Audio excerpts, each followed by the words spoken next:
सभी को प्यार भरा नमस्कार। इंपीरियल एग्रो क्लासेस में एक बार फिर से आप सभी का स्वागत है। वापस से हम आ गए हैं जीव विज्ञान की क्लास में, टेस्ट सीरीज़ में। कल क्लास नहीं हो पाई थी, उसके लिए मैं आप सबसे माफ़ी चाहता हूँ।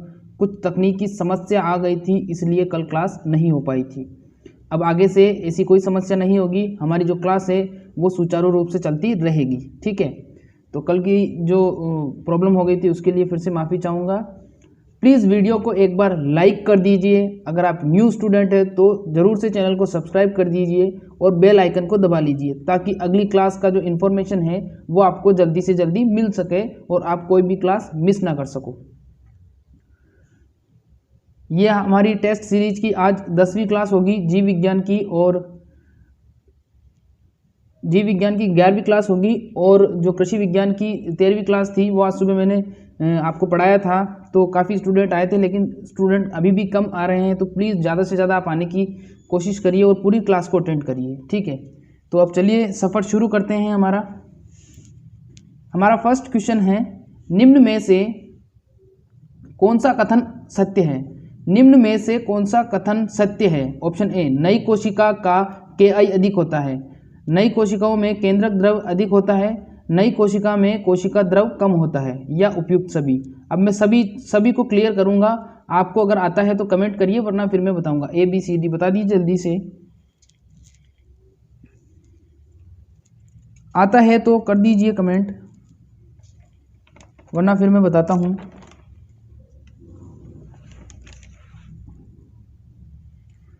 जिसने जवाब दिया है डी, उपयुक्त सभी, बिल्कुल सही जवाब है। देखिए अब क्या होता है, KI का मतलब क्या होता है? KI का मतलब होता है केंद्रक द्रव व कोशिका द्रव का जो अनुपात होता है।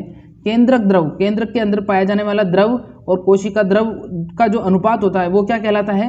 वो ही कहलाता है हमारा कैरियोप्लाज्मिक इंडेक्स। क्या कहलाता है? कैरियोप्लाज्मिक इंडेक्स कहलाता है। तो यहाँ पर सवाल है कौन सा कथन सत्य है? तो नई कोशिका का जो KI होता है वो अधिक होता है, बिल्कुल सही जवाब है।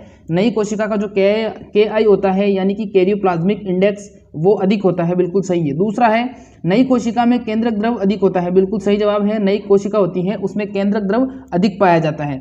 तीसरा है, कोशिका द्रव, नई कोशिका में जो कोशिका द्रव होता है वो कम होता है, बिल्कुल सही जवाब है। जो नई कोशिका में कोशिका द्रव होता है वो कम होता है। तो ध्यान रखिएगा, जो ये तीनों कथन सत्य हैं। और कैरियोप्लाज्मिक इंडेक्स वापस से बता देता हूं आपको, केंद्रक व कोशिका द्रव का जो अनुपात होता है, केंद्रक व कोशिका द्रव का जो अनुपात होता है, या उनके आयतन का जो अनुपात होता है, केंद्रक, कोशिका में केंद्रक पाया जाता है, उसके द्रव का आयतन और कोशिका द्रव का आयतन, दोनों का जो अनुपात होगा वो क्या कहलाएगा? वो कहलाएगा कैरियोप्लाज्मिक इंडेक्स।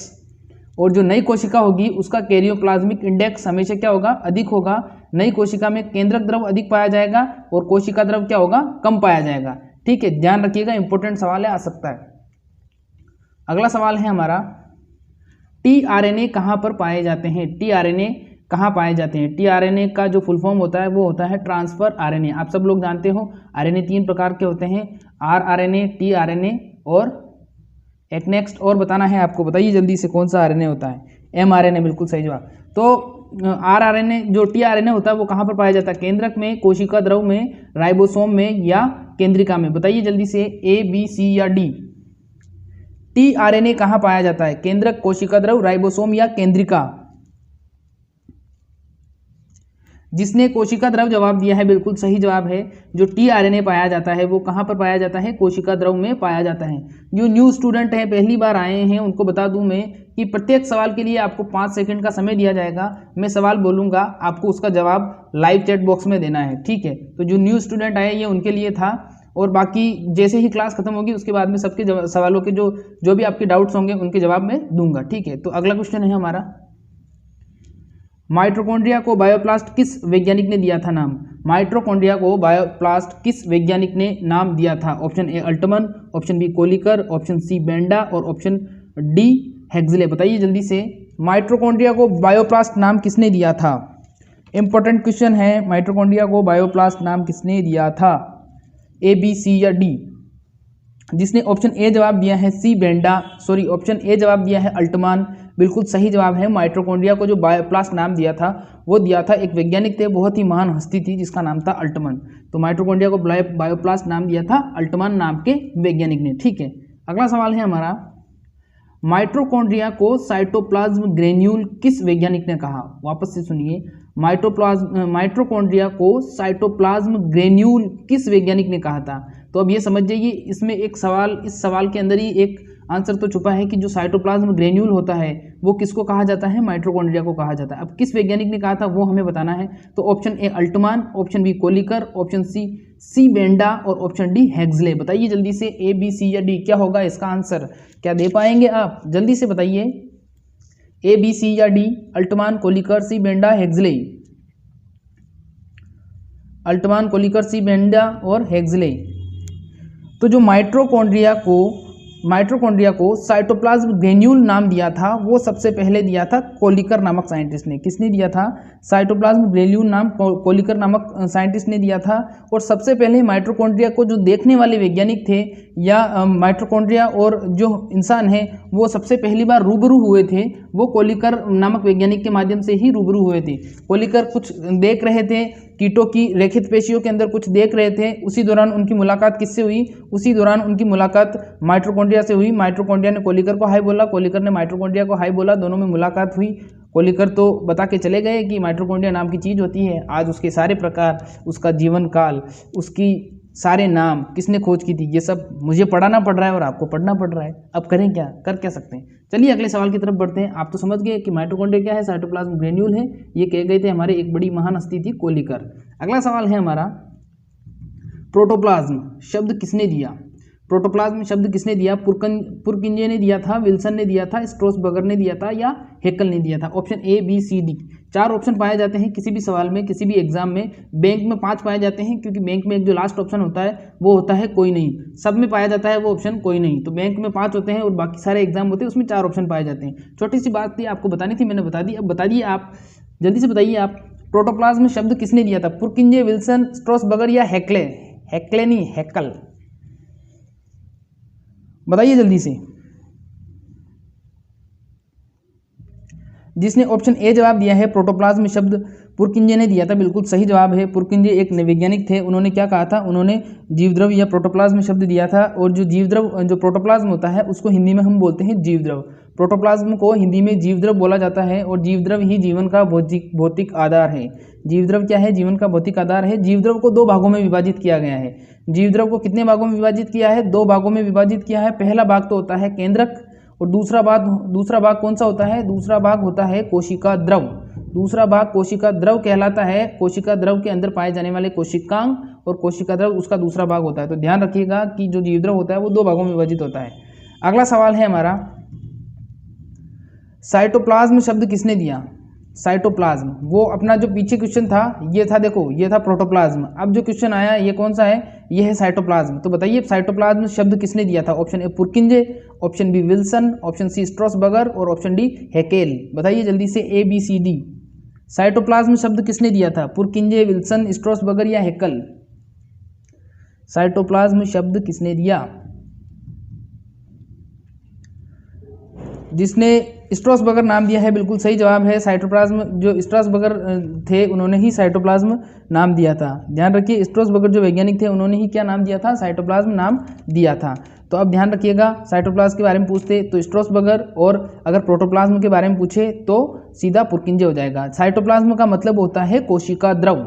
साइटोप्लाज्म का मतलब होता है कोशिका द्रव, और जो प्लाज्म होता है, कोई सा भी प्लाज्म हो वो प्लाज्म कहलाता है सिर्फ और सिर्फ द्रव। ठीक है, तो प्लाज्म का मतलब तो द्रव है। साइटो का मतलब आप जानते हो, साइटो का मतलब क्या होता है? साइटो का मतलब होता है कोशिका। तो समझ गए, साइटोप्लाज्म दैट मीन्स साइटोप्लाज्म का मतलब होगा कोशिका द्रव, जो स्ट्रोसबर्गर ने बताया था। ठीक है, अगला सवाल है हमारा, प्रियोन्स की खोज किस वैज्ञानिक ने की थी? प्रियोन्स, देखो वायरस होते हैं, फिर वायरस के ऊपर अगर प्रोटीन आवरण नहीं पाया जाएगा तो वो कहलाएगा, क्या कहलाएगा? वो कहलाएगा वायरॉइड। फिर इसी प्रकार से एक जीवित जाति और होती है जिसको प्रियोन्स बोलते हैं। एक और होती है, तो बहुत सारी होती है, उसके बारे में बताएंगे। तो प्रियोन्स के बारे में पूछ रहा हूँ मैं कि जो प्रियोन्स है वो क्या होगा? प्रियोन्स की खोज किस वैज्ञानिक ने की थी? Option A Alper, option B Haig, option C Clark और option D Uxbee. Alper, Haig, Clark या Uxbee, A B C D. Prions की खोज किस वैज्ञानिक ने की थी? जिसने डी जवाब दिया है उक्त सभी या उपरोक्त सभी बिल्कुल सही जवाब है। जो प्रियोन्स की खोज की थी वो की थी एल्पर, हैग और क्लार्क। इनका एक ग्रुप था, रिसर्च ग्रुप था इनका, जिसमें ये तीनों मिलकर एक साथ काम करते थे। तीनों मिलकर एक साथ काम करते थे तो उसी दौरान एक रिसर्च कर रहे थे और उस रिसर्च के दौरान ही प्रियोन्स की खोज हुई थी या मुलाकात हुई थी मनुष्य से, और तब से हम पढ़ रहे हैं इनको। अगला सवाल है वेरी इंपॉर्टेंट क्वेश्चन, ध्यान से देखिएगा। पिनोसाइटोसिस नाम किस वैज्ञानिक ने दिया? पिनोसाइटोसिस नाम किस वैज्ञानिक ने दिया बताना है आपको। Option A WH Lewis, option B FW Went, option C AK Von और ऑप्शन डी कोई नहीं। बताइए जल्दी से पिनोसाइटोसिस, फिर मैं बताऊंगा पिनोसाइटोसिस होता क्या है। जिसने ऑप्शन ए जवाब दिया है WH Lewis, pinocytosis WH Lewis नाम दिया है जिसने जवाब दिया है, बिल्कुल सही जवाब है। जो पिनोसाइटोसिस होता है, पिनोसाइटोसिस का मतलब क्या होता है? कोशिका का किसी भी तरल पदार्थ को पीना। कोशिका का किसी भी तरल पदार्थ को पीना पिनोसाइटोसिस कहलाता है, जिसमें कोशिका झिल्ली के माध्यम से किसी तरल को कोशिका के अंदर खींच लिया जाता है, सक कर लिया जाता है। तो ध्यान रखिएगा, पिनोसाइटोसिस नाम किसने दिया था? WH लेविस ने दिया था। पिनोसाइटोसिस का मतलब होता है कोशिका का किसी तरल पदार्थ को पीना।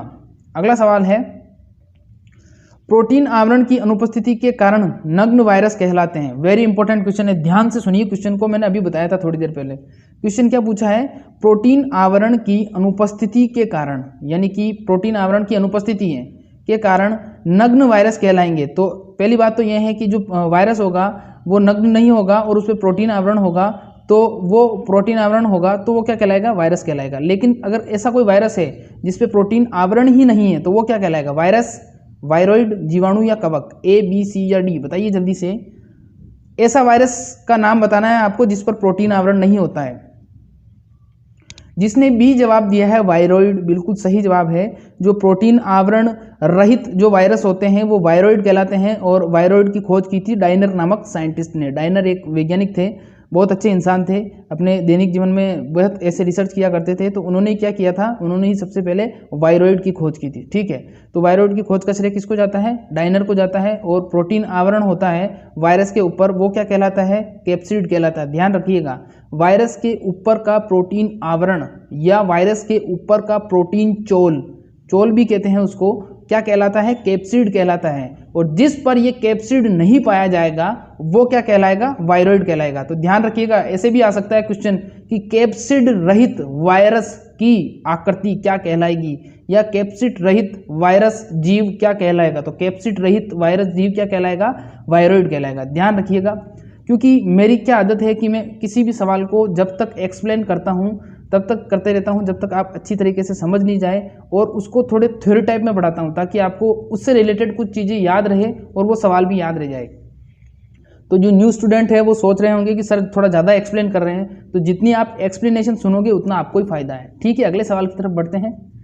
अगला सवाल है हमारा, समसूत्री विभाजन जिसको इंग्लिश में बोलते हैं माइटोसिस की खोज किस वैज्ञानिक ने की थी? समसूत्री विभाजन जिसको इंग्लिश में बोलते हैं माइटोसिस की खोज किस वैज्ञानिक ने की थी? Option A Strasburger, option B टॉबेट बॉन, ऑप्शन सी नोगिली और ऑप्शन डी होगा हमारा सोर्सन। तो बताना है आपको स्ट्रोसबर्गर, टॉबेट बॉन, नोगिली या सोर्सन। जल्दी से बताइए। पहले मेरे पूरी बात को सुनना आप, फिर ही उसके बाद में कमेंट करना कि सर सवाल का जवाब मैं सही दे रहा हूँ या गलत दे रहा हूँ। ध्यान से सुनिएगा, फिर उसके बाद में जवाब दीजिएगा। तो समसूत्री विभाजन माइटोसिस की खोज किसने की थी? अब आप कहोगे सर इसमें ऑप्शन नहीं है, तो अब ध्यान से सुनिए मेरी बात। जो समसूत्री विभाजन को सबसे पहले जो बताया था वो स्ट्रोसबर्गर ने ही बताया था। कब बताया था? 1875 में बताया था इन्होंने पादप कोशिका में। 1875 में पादप कोशिका में स्ट्रासबर्गर ने पादप कोशिका में समसूत्री विभाजन की खोज की थी। लेकिन 1882 में, कब? 1882 में एक वैज्ञानिक और हुए, और उन वैज्ञानिक का नाम था W फ्लेमिंग। उन वैज्ञानिक का नाम क्या था? W फ्लेमिंग था। और W फ्लेमिंग ने 1882 में इसको जंतु कोशिका में खोजा था। जंतु कोशिका में खोजा था। तो ध्यान रखिए, स्ट्रोसबर्गर 1875 और जो दूसरे वैज्ञानिक हैं W फ्लेमिंग वो 1882। ठीक है, तो आपको ऑप्शन के हिसाब से जवाब देना। वैसे सबसे पहले स्ट्रोसबर्गर ने ही खोजा था। ध्यान रखिएगा, जो ऑथेंटिक बुक है उसमें यही डाटा दिया गया है। तो माइटोसिस स्ट्रोसबर्गर 1875 और माइटोसिस स्ट्रोसबर्गर 1882। अगला सवाल है हमारा, फेगोसाइटोसिस नाम किस वैज्ञानिक ने दिया? इंपॉर्टेंट सवाल है, फेगोसाइटोसिस नाम किसने दिया? फेगोसाइटोसिस का मतलब होता है कोशिका का किसी ठोस पदार्थ को अपने अंदर लेना, और किसके द्वारा लेंगी वो ठोस पदार्थ को अपने अंदर लेगी कोशिका झिल्ली के माध्यम से। अभी मैंने इससे पहले बताया था आपको पिनोसाइटोसिस, तो आगे उसके बारे में डिटेल में बात करेंगे, अभी आगे वो भी सवाल आएंगे। तो आप तो बता दीजिए फेगोसाइटोसिस नाम किस वैज्ञानिक ने दिया था। Option A W.H. Lewis, option B F.W. Went, option C A.K. Von और ऑप्शन डी मेकनिकॉफ। बताइए जल्दी से, कुछ मिसप्रिंट हो सकता है इसमें ऑप्शन डी में, ध्यान रखिएगा, कंप्यूटर में हिंदी लैंग्वेज से टाइप नहीं होती है। तो फेगोसाइटोसिस नाम किस वैज्ञानिक ने दिया था, मेकनिकॉफ नामक वैज्ञानिक ने दिया था। जिसने डी जवाब दिया है बिल्कुल सही जवाब है, जिसने डी वाला जवाब दिया है फेगोसाइटोसिस नाम किस वैज्ञानिक ने दिया था, मेकनिकॉफ नामक साइंटिस्ट ने दिया था, ध्यान रखिएगा। अगला सवाल है पेंजिनवाद सिद्धांत किसने दिया था, पेंजिनवाद सिद्धांत किसने दिया था, बताइए जल्दी से। फिर हम बात करेंगे पेंजिनवाद सिद्धांत होता क्या है, उसके बारे में डिस्कस किया जाएगा। पेंजिनवाद सिद्धांत क्या होता है, पहले आप बताइए पेंजिनवाद सिद्धांत किसने दिया था। Option A Charles Darwin, option B Weismann, option C A और बी दोनों, और ऑप्शन डी कोई नहीं। बताइए जल्दी से पेंजिनवाद सिद्धांत किसने दिया। ऑप्शन ए चार्ल्स डार्विन बिल्कुल सही जवाब है, और जिसने सी जवाब दिया है ए और बी दोनों, आपका जवाब गलत है। जो पेंजिनवाद सिद्धांत दिया था वो दिया था चार्ल्स डार्विन ने। किसने दिया था, चार्ल्स डार्विन नामक साइंटिस्ट थे, उन्होंने पेंजिनवाद सिद्धांत को प्रतिपादित किया था। अब सुन लीजिए पेंजिनवाद सिद्धांत क्या होता है। पेंजिनवाद सिद्धांत का संबंध पहले बता देता हूं मैं आनुवंशिकी से। किससे है, आनुवंशिकी से, जिसमें लक्षण एक जनक से दूसरे जनक में जाते हैं वो आनुवंशिकी कहलाती है। तो उससे संबंध रखता है पेंजिनवाद सिद्धांत, और उसमें यह बताया गया है इस पेंजिनवाद सिद्धांत में कि जो लक्षण होंगे वो एक स्थान से दूसरे स्थान पर कैसे जाएंगे, ये एक जनक से दूसरे जनकों में कैसे जाएंगे। तो उसका ये है कि शरीर के प्रत्येक ऊतक में, पेंजिनवाद सिद्धांत बता रहा हूँ, ध्यान से सुनिएगा,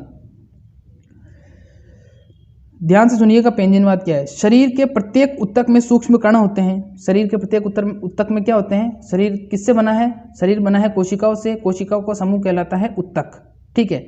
तो शरीर के प्रत्येक ऊतक में, या यूं मान लो कि शरीर की प्रत्येक कोशिका में क्या होते हैं, सूक्ष्म कण होते हैं, सूक्ष्म कण होते हैं। और ये सूक्ष्म कण क्या कहलाते हैं, पेंजिन कहलाते हैं। ये सूक्ष्म कण पेंजिन कहलाते हैं। जब निषेचन का समय होता है, जब निषेचन का समय होता है तो नर व मादा में पेंजिन्स मिलते हैं। नर व मादा के क्या होते हैं, पेंजिन्स मिलते हैं। नर के पेंजिन्स मिले और मादा के पेंजिन्स मिले, ठीक है। तो ये पेंजिनवाद सिद्धांत था, ठीक है, जिसमें क्या बताया गया था, वापस से सुन लीजिए सीधी सी सिंपल लैंग्वेज में, कि प्रत्येक जीव में पेंजिन होते हैं, ठीक है, जो कब मिलते हैं, जो मिलते हैं निषेचन के दौरान, यानी कि जब दो नर और मादा का जब मिलन होता है तो उस दौरान ये पेंजिन्स मिले। पेंजिन्स मिलने के बाद में जो नई जनक या संतति बनेगी वो क्या होगी, उसमें पुराने पेंजिन्स पाए जाएंगे। तो समझ गए होंगे आप। अगला सवाल है हमारा, निम्न में से कौन सा आरएनए सबसे अधिक पाया जाता है, यानी कि ये यहाँ पर आरएनए के प्रकार दिए गए हैं, इनमें से कौन सा आरएनए सबसे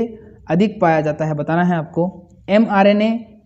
आरआरएनए, एमआरएनए, टीआरएनए या एसआरएनए। अब आप सब लोग जानते हैं कि एसआरएनए तो होता ही नहीं है, तो ये तो जवाब होगा ही नहीं। फिर टीआरएनए, एमआरएनए या आरआरएनए। तो बताइए ABCD क्या होगा इसका जवाब, आरएनए सबसे अधिक कौन सा आरएनए पाया जाता है।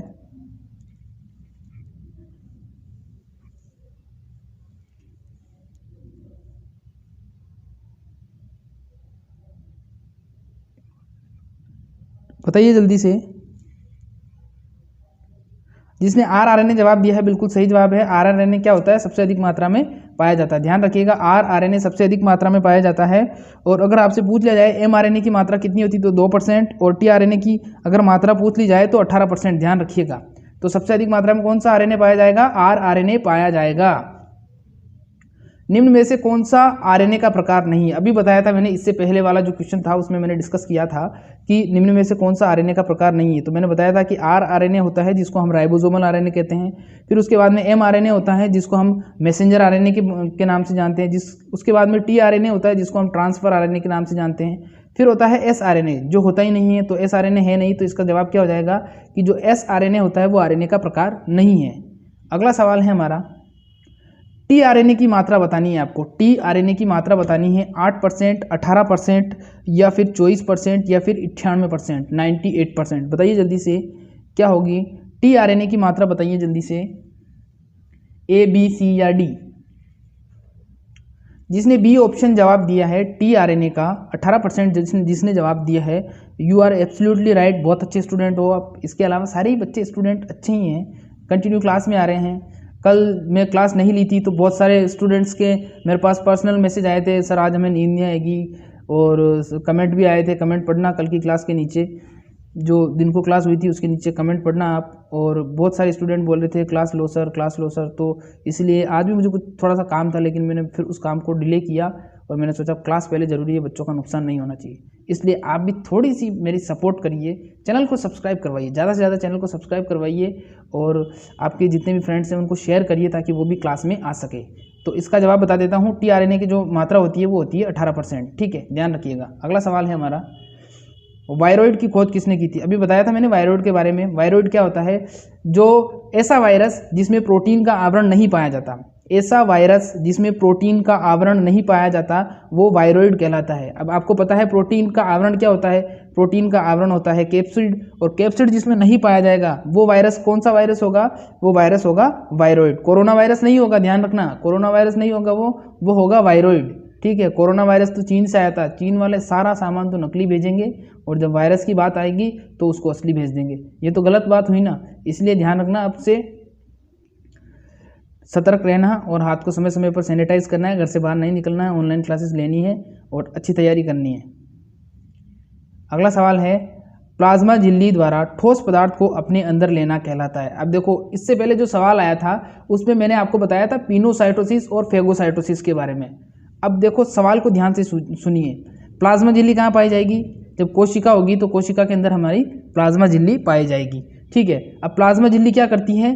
कुछ पदार्थों को अंदर लेती है, कुछ पदार्थों को बाहर छोड़ देती है। ठीक है, अब इसमें पूछा गया है कि प्लाज्मा झिल्ली द्वारा ठोस पदार्थों को अपने अंदर लेना, ठोस पदार्थ को क्या कर लेगी? वो अपने अंदर लेगी। उस क्रिया को हम क्या कहेंगे? उस क्रिया को हम कहेंगे फेगोसाइटोसिस, पिनोसाइटोसिस, एंडोसाइटोसिस, या कोई नहीं? बताना है आपको, ए बी सी या डी। ध्यान रखना, यहाँ पर ठोस पदार्थ है। जिसने ऑप्शन ए जवाब दिया है फेगोसाइटोसिस, बिल्कुल सही जवाब है। फेगोसाइटोसिस बिल्कुल सही जवाब है। फेगोसाइटोसिस में क्या होता है? जो प्लाज्मा झिल्ली होती है, कोशिका की जो झिल्ली होती है, प्लाज्मा झिल्ली होती है, वो क्या करती है? वो ठोस पदार्थ को अपनी कोशिका के अंदर ले लेती है, और ये क्रिया क्या कहलाएगी? फेगोसाइटोसिस कहलाएगी। इसके ऊपर अलग से एक लेक्चर रखेंगे जिसमें हम इस क्रिया पर ही पढ़ेंगे।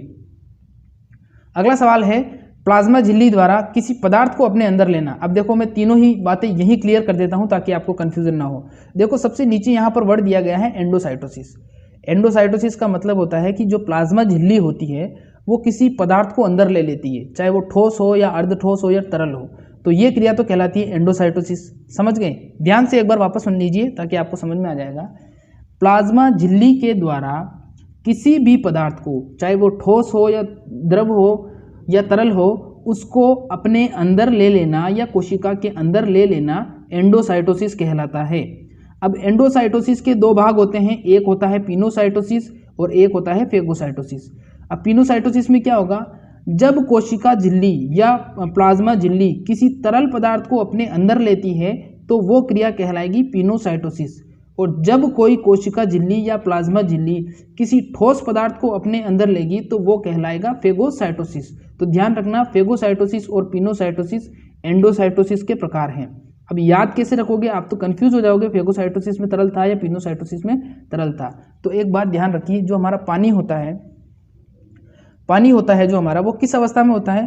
तरल अवस्था में होता है। और पानी को हम क्या करते हैं? पीते हैं। तो पीने से आपको याद रखना है, जो कोशिका है वो भी पानी को पिएगी या किसी तरल पदार्थ को पिएगी। तो जब पिएगी या पीना होगा उसका, तो पीना होगा तो क्या कहलाएगा? पिनोसाइटोसिस कहलाएगा। पीना होगा तो क्या होगा? पीना होगा किसी तरल पदार्थ को, तो वो कौन सी क्रिया करेगी? पिनोसाइटोसिस करेगी। क्योंकि यहाँ आगे वाला जो शब्द है वो देखिए, पीनो, पीनो या पीना, पीना क्या होगा? तरल पदार्थ को ही तो पिएंगे, ठोस पदार्थ को थोड़ी पिएंगे। तो तरल पदार्थ का पीना पिनासाइटोसिस है और बाकी बचा फेगोसाइटोसिस। तो बस इसका याद रख लोगे तो इसका वैसे ही याद रह जाएगा। तो इस तरीके से कोरिलेट करके आपको पढ़ना है, और मैं भी ऐसे ही पढ़ाता हूँ। आपको कमेंट में ये भी करके बताना है क्लास खत्म होने के बाद में कि क्लास कैसी लगी। ठीक है, आप बताते नहीं हो, बिना बताए चले जाते हो, ये मुझे अच्छा नहीं लगता। अगला सवाल है, आरआरएनए कहाँ पाया जाता है? आपको पता ही है आरएनए 3 प्रकार के होते हैं, तो बताना है आपको आरआरएनए कहाँ पाया जाता है। ऑप्शन ए केंद्रक, ऑप्शन बी कोशिका द्रव, ऑप्शन सी राइबोसोम और ऑप्शन डी केंद्रिका। बताइए जल्दी से, जल्दी से बताइए, आरआरएनए कहाँ पाया जाता है? केंद्रक, कोशिका द्रव, राइबोसोम या केंद्रिका?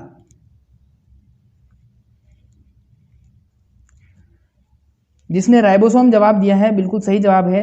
राइबोसोम जो आरएनए होते हैं वो कहाँ पर पाए जाते हैं, वो राइबोसोम में पाए जाते हैं। और इन आरएनए की जो फुल फॉर्म होती है वो फुल फॉर्म क्या होती है, राइबोसोमल आरएनए। तो ध्यान रखना, वहाँ आरएनए की फुल फॉर्म पूछ ले तो राइबोसोमल आरएनए होगी, ठीक है। अगला सवाल है हमारा, माइटोकॉन्ड्रिया का जीवन काल कितने दिन का होता है। वेरी इंपॉर्टेंट क्वेश्चन है।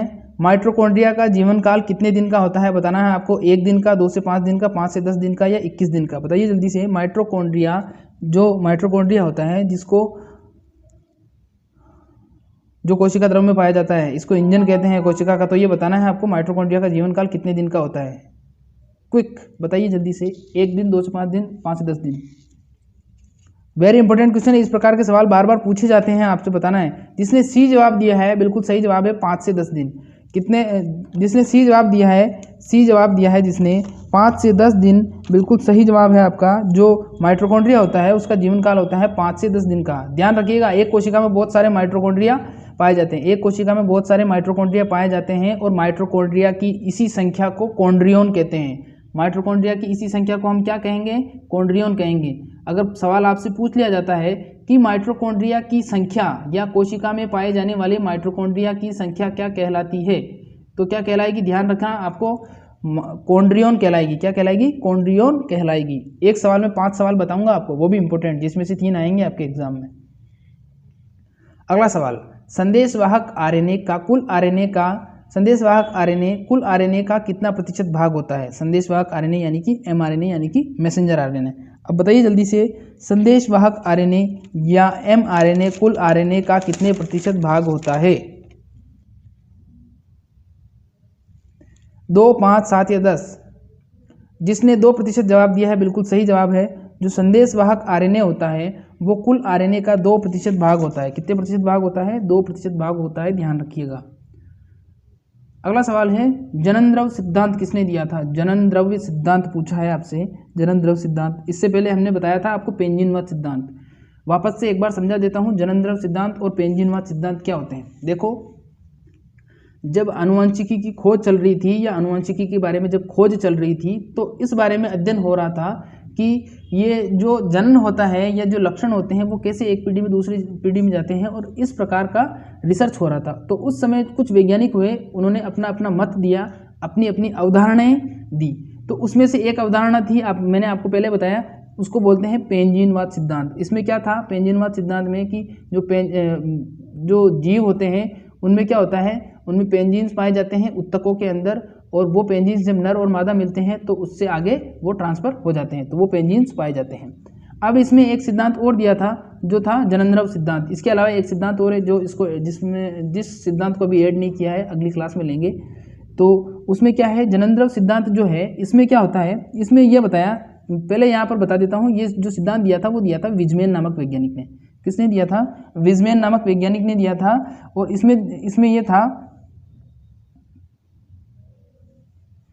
इसमें यह था कि जो जीव होता है हमारा, वो जीव क्या होता है, उसमें 2 प्रकार के द्रव पाए जाते हैं। 2 प्रकार के द्रव पाए जाते हैं, एक तो होता है कोशिका द्रव और एक होता है जनन द्रव। एक होता है कोशिका द्रव और दूसरा होता है जनन द्रव। और जो जनन द्रव होता है वो क्या करता है, वो सिर्फ और सिर्फ जनन कार्य में ही भाग लेता है और किसी कार्य में भाग नहीं लेता।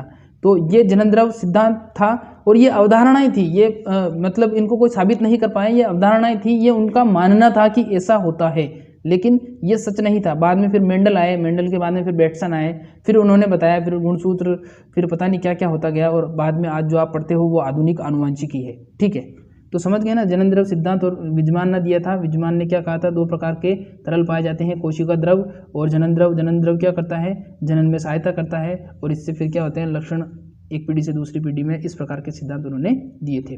अगला सवाल है हमारा, ध्यान से सुनिए, केंद्रक द्रव वे कोशिका द्रव के आयतनों के अनुपात को कहते हैं। इस सवाल को मैं पहले डिस्कस कर चुका हूं। केंद्रक द्रव वे कोशिका द्रव के आयतनों के अनुपात को कहते हैं। KI index, RI index, PI index या SI इंडेक्स। बताइए जल्दी से क्या कहेंगे।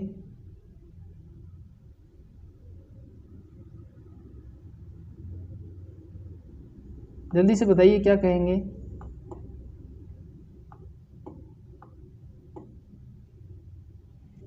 जिसने जवाब ए दिया है KI इंडेक्स, बिल्कुल सही जवाब है। केंद्रक द्रव व कोशिका द्रव के आयतनों के अनुपात को क्या कहते हैं? केंद्रक द्रव व कोशिका द्रव के आयतनों के अनुपात को KI इंडेक्स के नाम से जाना जाता है। KI इंडेक्स के नाम से जाना जाता है, जिसको बोलते हैं कैरियोप्लाज्मिक इंडेक्स। क्या बोलते हैं? कैरियोप्लाज्मिक इंडेक्स भी बोलते हैं। तो ध्यान रखिएगा, कैरियोप्लाज्मिक इंडेक्स क्या होगा?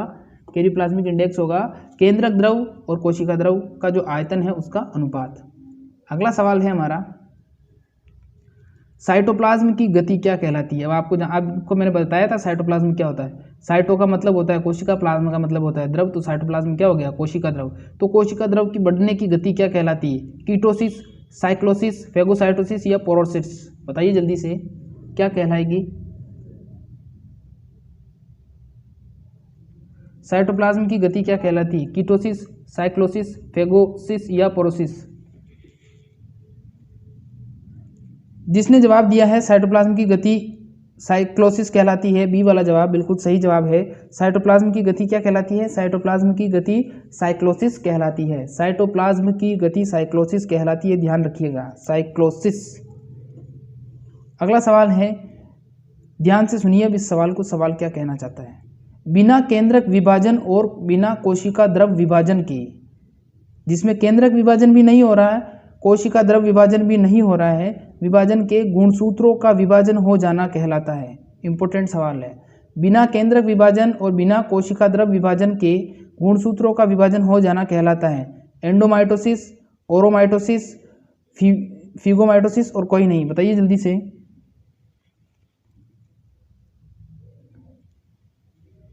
ए, बी, सी या डी? जिसने ऑप्शन ए जवाब दिया है एंडोमाइटोसिस, बिल्कुल सही जवाब है। एंडोमाइटोसिस क्रिया होती है समसूत्री विभाजन के दौरान। उसमें क्या होता है? उसमें यह होता है कि केंद्रक विभाजन तो होता ही नहीं है, कोशिका द्रव विभाजन भी नहीं होता है, और उससे पहले क्या हो जाते हैं? गुणसूत्रों में विभाजन हो जाता है। तो ध्यान रखिएगा, जो केंद्रक विभाजन और कोशिका द्रव विभाजन के गुणसूत्रों के विभाजन के बिना गुणसूत्र जब विभाजित हो जाते हैं तो वो क्रिया कहलाती है एंडोमाइटोसिस। और इस प्रकार के सवाल ही पूछे जाते हैं बच्चों, ध्यान से सुन लो ऐसे सवालों को। इस प्रकार के सवाल ही पूछे जाएंगे वहाँ पर। फिर आप पंखे की ताड़ियाँ गिनोगे, ये गिनोगे कि पंखे कितने थे। इसलिए कह रहा हूँ आपको, ध्यान से सुन लो, पूरी क्लास अटेंड करके जाया करो। बच्चे सारे अच्छे हैं, जो नए मेहमान आए हैं उन मेहमानों को भी मैं कहना चाहता हूँ, क्लास पूरी अटेंड करनी है, लॉकडाउन का पूरा फ़ायदा उठाना है, फ्री में आपको क्लासेस मिल रही है, अटेंड करते रहिए। टेस्ट सीरीज चलती है, RSIS टेस्ट सीरीज क्यों देते हैं वो टेस्ट सीरीज? क्योंकि उनको इसीलिए देते हैं, वो बार बार प्रैक्टिस करते हैं, बार बार उनके पास सवाल आता है, उनके सामने सवाल आता है, बार बार उनके दिमाग पर जोर पड़ता है और बार बार वो सही उत्तर को पहचानते हैं। इससे उनको क्या हो जाता है? उनको इससे एक्सपीरियंस हो जाता है। फिर वो पढ़ के एग्जाम नहीं देते, फिर वो एक्सपीरियंस बेस पे एग्जाम देते हैं, फिर वो IAS RS बनते हैं। इसीलिए तो आपको एक्सपीरियंस हो रहा है। ज़्यादा से ज़्यादा टेस्ट सीरीज़ को ज्वाइन करिए, थ्योरी पढ़िए। मैं ये नहीं कह रहा हूँ कि थ्योरी नहीं पढ़नी, थ्योरी तो पढ़नी ही है आपको, ज़्यादा से ज़्यादा थ्योरी पढ़िए, लेकिन ज़्यादा से ज़्यादा प्रैक्टिस सेट को भी आप सॉल्व करिए। प्रैक्टिस सेट को सॉल्व करोगे तभी तो आपको फ़ायदा होगा। और एक बात ध्यान रखना, अगर आपके पास कोई ऑब्जेक्टिव बुक है तो आप उसको सॉल्व करते हो तो प्लीज़ आपको ये करना है कि उस पर जो राइट आंसर होता है उस पर आपको टिक मार्क नहीं करना है, आपको बुक पर टिक मार्क नहीं करना है। जैसे कोई ऑप्शन है, जैसे सपोज दैट आपके पास में ये सवाल है, बुक में लिखा हुआ है, अब आप क्या करते हो? हाँ, इसका जवाब ये होगा तो इस पर टिक कर दिया। अब अगली बार जब आप पढ़ोगे ना तब आपको नुकसान होगा। कैसे होगा नुकसान? अगली बार आप जैसे ही इस सवाल को पढ़ोगे, सवाल को पढ़ने से पहले ही आपको ये आंसर दिख जाएगा, तो आपके दिमाग की मेहनत तो जीरो हो गई ना। फिर आपने तो दिमाग पर जोर डाला ही नहीं, और दिमाग पर जोर डाला नहीं तो फिर तो आपको याद होगा ही नहीं। इसलिए कह रहा हूँ अब आगे से ध्यान रखना, टिक मार्क मत करना। अगला सवाल है हमारा, जनकों से संतति में लक्षणों के स्थानांतरण को कहते हैं। पहले ध्यान से सुनिए सारे सवाल को और फिर उसके बाद में जवाब देना है। यहाँ पर पूछा है, जनकों से संतति में लक्षणों के स्थानांतरण को कहते हैं। Option A heredity, option B आनुवंशिकी, ऑप्शन सी ए और बी दोनों, और ऑप्शन डी कोई नहीं। बताइए जल्दी से, ए, बी, सी या डी? ए कहेंगे, बी कहेंगे, सी कहेंगे या डी कहेंगे? जिसने सी जवाब दिया है बिल्कुल सही जवाब है। वहाँ पर एग्जाम में बेटा ऐसे ही सवाल पूछे जाएंगे वहाँ पर, क्योंकि सिंपल सवाल तो सब लोग पढ़ के आएंगे और आप तो ऐसा करोगे वहाँ पर जाते ही, हाँ प्रश्न पढ़ा, उत्तर के ऑप्शन पहला हाँ हेरिडिटी कहते हैं तो वहाँ हेरिडिटी ओके कर दिया। अरे मेरे भाई दूसरा ऑप्शन देख ले, वो भी हेरिडिटी है, और तीसरा ऑप्शन दोनों को मिलाकर जोड़ के दिया गया है, तो यहाँ पर तीसरा ऑप्शन सही होगा। हेरिडिटी है, उसी को हम हिंदी में आनुवंशिकी कहते हैं। तो क्वेश्चन को ध्यान से पढ़ने के साथ साथ ऑप्शन को ध्यान से पढ़ना, क्योंकि क्वेश्चन से ज़्यादा तो ऑप्शन हार्ड होते हैं। ऑप्शन आपके दिमाग के साथ खेलते हैं, क्वेश्चन तो बेचारा सीधा साधा पूछा जाता है, लेकिन ये जो ऑप्शंस होते हैं ना, ये आपके दिमाग के साथ खेलेंगे, ये आपको कंफ्यूज करने के लिए दिए ही ऐसे जाएंगे ऑप्शन कि आप कंफ्यूज होगे। इसलिए क्वेश्चन को पहले ध्यान से पढ़ो, ना पढ़ो थोड़ा छोटा मोटा पढ़ लेना, लेकिन ऑप्शंस को बहुत केयरफुली पढ़ना है आपको। तो इसका आंसर हो जाएगा सी। मोटिवेशन भी देता हूं मैं बच्चों, जो नए आए हैं उनको बता दूं। अगला सवाल है हमारा, संयुक्त प्रकाश सूक्ष्मदर्शी की खोज किस वैज्ञानिक ने की थी? इलेक्ट्रॉन सूक्ष्मदर्शी तो आजकल सब याद कर लेते हैं, हाँ, नाल व रस्का ने की थी। संयुक्त प्रकाश सूक्ष्मदर्शी की खोज किसने की थी? क्योंकि उससे पहले तो वही खोजा गया था, वैज्ञानिक ने की थी, बताना। एल्पर, विल्सन, क्लॉर्क और सभी, बताइए। जिसने ऑप्शन ए जवाब दिया है, जिसने ऑप्शन ए जवाब दिया है उनका गलत है, और जिसने बी वाला जवाब दिया है बिल्कुल सही जवाब है। जो संयुक्त प्रकाश सूक्ष्मदर्शी की खोज की थी वो विल्सन नामक एक साइंटिस्ट थे, उन्होंने की थी। विल्सन नामक साइंटिस्ट थे, उन्होंने क्या किया था? संयुक्त सूक्ष्म प्रकाश सूक्ष्मदर्शी की खोज की थी, और ये खोज उन्होंने 1710 में ही कर दी थी। कब करी थी? 1710 ईस्वी में की थी। और कोशिका की खोज कब हुई थी? कोशिका की पहली खोज हुई थी 1665 में। तो ध्यान रखिएगा, 1665 में कोशिका की खोज हुई थी, और 1675 में जीवित कोशिका की खोज हुई थी, और 1710 में जाकर क्या बना था? हमारा सूक्ष्मदर्शी बना था। कौन सा? संयुक्त प्रकाश सूक्ष्मदर्शी, जो प्रकाश की रोशनी के आधार पर क्या करता था? उसमें अपना प्रतिबिंब दिखाता था, और हम छोटी से छोटी चीज को देखते थे। अगला सवाल है हमारा, आनुवंशिकी शब्द का प्रयोग किसने किया था? आनुवंशिकी शब्द का प्रयोग चार्ल्स डार्विन ने किया था? क्या आनुवंशिकी शब्द का प्रयोग विजमेन ने किया था? क्या आनुवंशिकी शब्द का प्रयोग बेटसन ने किया था, या जॉनसन ने? बताइए जल्दी से, ABCD क्या होगा इसका जवाब? आनुवंशिकी शब्द का प्रयोग किसने किया था? चार्ल्स डार्विन, विजमेन, बेटसन या जॉनसन? आनुवंशिकी इंपॉर्टेंट क्वेश्चन है। आनुवंशिकी जिसने बेटसन जवाब दिया है बिल्कुल सही जवाब है। बेटसन जिसने जवाब दिया है बिल्कुल सही जवाब है। जो बेटसन थे वो 1905 तक आते आते उन्होंने आनुवंशिकी पर क्या कर दिया था? आनुवंशिकी पर रिसर्च करना भी स्टार्ट कर दिया था। और आधुनिक आनुवंशिकी के जनक अगर आपसे पूछ लिया जाए तो आधुनिक आनुवंशिकी के जनक कौन होंगे? बेटसन होंगे। और अगर आपसे पूछ लिया जाए कि आनुवंशिकी के जनक कौन है, तो आप सब लोग जानते हो ग्रेगर जॉन मेंडल जो थे वो आनुवंशिकी के जनक कहलाते हैं। और जो बेटसन थे उन्होंने ही सबसे पहले आधुनिक आनुवंशिकी की स्थापना की थी। आधुनिक जो आनुवंशिकी थी उसकी स्थापना या शुरुआत करने का श्रेय बेटसन को जाता है। आधुनिक की बात कर रहा हूँ, सिर्फ आनुवंशिकी की बात नहीं कर रहा हूँ, ध्यान रखिएगा। अगला सवाल है हमारा, प्लाज्मा झिल्ली द्वारा तरल पदार्थों को अपने अंदर लेना कहलाता है। शायद ये सवाल मैंने बता दिया आपको, या वापस क्या पता आ गया होगा। देखो, पहले बताया था मैंने ठोस पदार्थ होंगे फेगोसाइटोसिस, और दूसरा है तरल पदार्थ। तरल पदार्थ क्या हो जाएगा? पिनोसाइटोसिस। तो फेगोसाइटोसिस, पिनोसाइटोसिस दोनों ही किसके भाग है? दोनों ही एंडोसाइटोसिस के भाग है, ध्यान रखिएगा। पिनोसाइटोसिस का मतलब पीना तरल पदार्थ ही तो पिएगा, ठोस थोड़ी पिएगा। तो ये कुछ बेसिक्स फंडे थे। अगला, यही क्लास खत्म। मुझे लगता है आज क्लास थोड़ी शॉर्टली हो गई है, क्योंकि अब स्लाइड्स सारी ख़त्म हो चुकी है तो मैं आगे ले नहीं सकता। तो क्लास थोड़ी फास्ट भी थी आज, और नॉलेज भी मैंने खूब दिया। कम समय में ज़्यादा नॉलेज देने की कोशिश कर रहा हूँ मैं, तो ध्यान रखिएगा। और बाकी मैं आपसे कहना चाहता हूँ कि प्लीज़, अगर अभी तक भी आपने वीडियो को लाइक नहीं किया तो प्लीज़ वीडियो को लाइक करके जाना, और चैनल को सब्सक्राइब करके जाना। जो स्टूडेंट ऐसा सोच रहे थे कि मैं पहले क्लास अटेंड करूँगा फिर उसके बाद में सब्सक्राइब करूँगा, तो आपने क्लास अटेंड कर ली है। अब आपका जो मत है, वो आप क्या कहना चाहते हैं इस क्लास पर, वो कमेंट करके जाना।